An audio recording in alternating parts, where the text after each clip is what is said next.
District okuli Bulambuli ne Kasese zizakasembayo okugoyezebwa ebibambulira n'okuyiguluka kw'ettaka n'amataba nga kiva ku nkuba ey'amaanyi ezeetonnya ensangi zino.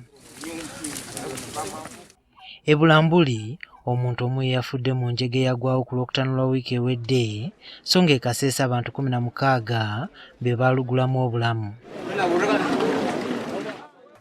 Embeera eno etadde abantu abawangalira mu bifo by'ensozi nga Rwenzori ne Elgon ku bunkenke olw'ebiyinza okuddirira olw'enkuba eno. Kati gavumenti erabudde bannayuganda okubeera ku bwerinde kubanga enkuba eno ezeevaako ebibambulira yakweyongera.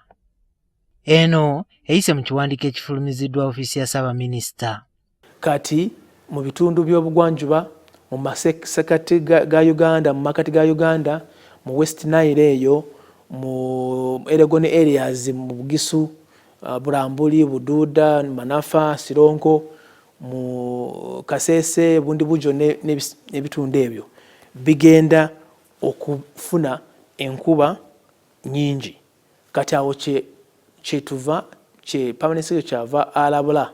Okusinziira ku kiwandiiko kino, gavumenti erabudde abantu mu bitundu nga Elgon, Teso, Butalejja n'ebibuga nga Kampala okwerinda amataba agagenda okuva ku nkuba ey'amaanyi esuubirwa okutonnya.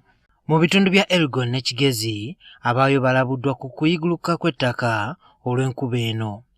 Bannayuganda era balabuddwa okwerinda endwadde eziva ku bukyafu gamba nga kolera, typhoid ne dysentery. Ekiwandiiko era kirabudde ku bubenje obuyinza okubaawo ng'enkuba etonnya olw'abagoba b'ebidduka obutalaba bulungi ku nguudo. Abasinga abamu beebo abagezaako okuyita mu nkuba oba kuyita mu miga nga balowoogeza mimpi. Mu kiwandiiko kino, bannayuganda baweereddwa amagezi obutegama nkuba wansi wa miti, okwewala okukubwa lado, okwewala okukolera ekintu kyonna mu nkuba gamba ng'okwoza ebintu n'okugolola engoye ng'enkuba etonnya, okwewala ebifo ebitera okuboogamu amazzi, okugogola emyala.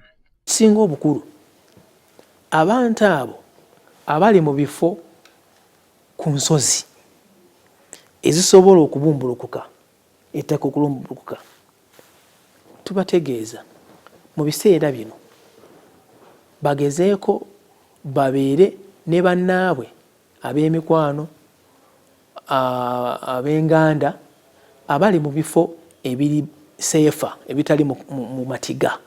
Anthony Wolimbwa nga wa kitongole ekirwanirira obutonde bw'ensi ono agamba bannayuganda balina okugoberera amagezi gavumenti gebawadde okwewala ekiyinza okuddirira. Twebaza nnyo ofiisi ya Prime Minister kuba nti yakoze ekiwandiiko kino, kuba ebiseera ebisinga ebintu bino bigwawo ng'abantu tebamanyi, naye kati abantu bakitegedde. Kyetugezaako okukola kwe kukubiriza abantu baffe okutwala zino ensonga nga nkulu nnyo. Kyokka agamba mu kiseera kino gavumenti erina okutegeka ssente ez'obuliwo okukola ku bigwa tebiraze. Kubanga ssente zo ennaku zino tezikyaliwo nnyo, ne gavumenti yandikoze kinene nnyo n'ekwata kasente ako n'ekateekako ebbali nti singa wabeerawo obuzibu abantu babaddukirira mu bwangu nnyo. Ono era agamba nti essira lirina okusibwa ennyo ku nteekateeka z'okukuuma obutonde bw'ensi omuli n'okusimba emiti n'ebirala.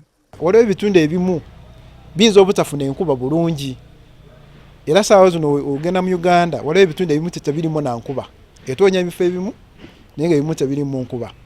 Kati ekyo nakyo beetaaga okikolako, beetaaga okutambuza amazzi bagatwaleyo.